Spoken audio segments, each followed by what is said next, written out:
Ito yung unang pagkikita ulit namin ng kapatid ko. Pusa na lang talaga tutulo ang luha mo nang di mo namamalayan. Iba pala yung saya pag nakita mo ulit ng kapatid mo o kapamilya mo after years na malayo ka.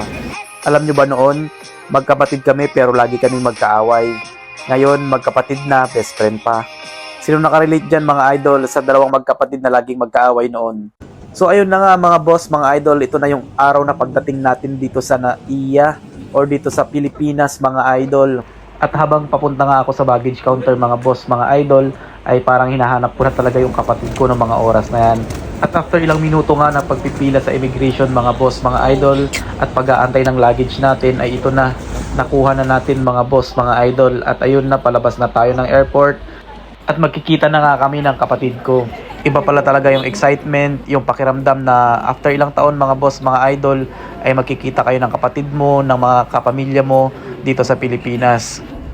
At pagdating ko nga dyan mga boss, mga idol, habang naghahanapan kami ng kapatid ko, ay hindi pa rin ako makapaniwala mga idol na andito na ako sa Pilipinas. At marami na ngang mga Pinoy mga boss, mga idol, dahil sa lugar namin sa Quebec City sa Canada, ay iilan pa lang talaga ang mga Pinoy doon. At ito na nga mga boss, mga idol, ang pagkikita namin ng kapatid ko. At tuwang-tuwa ako dyan mga boss, mga idol, at yan nga yung tumulo na lang bigla yung luha ko ba mga idol. Medyo matagal-tagal na rin talaga ang 3 years para sa akin mga idol, dahil sila nga rin ang naghatid sa akin nung papunta ako ng Canada. At hanggang dito na lang muna mga boss, mga idol. Maraming salamat ulit sa panonood, sa pagsama sa amin, sa kapatid ko sa pagsundo sa akin. At maraming salamat din sa walang sawang suporta ninyo mula sa Canada hanggang sa bakasyon ko dito sa Pilipinas.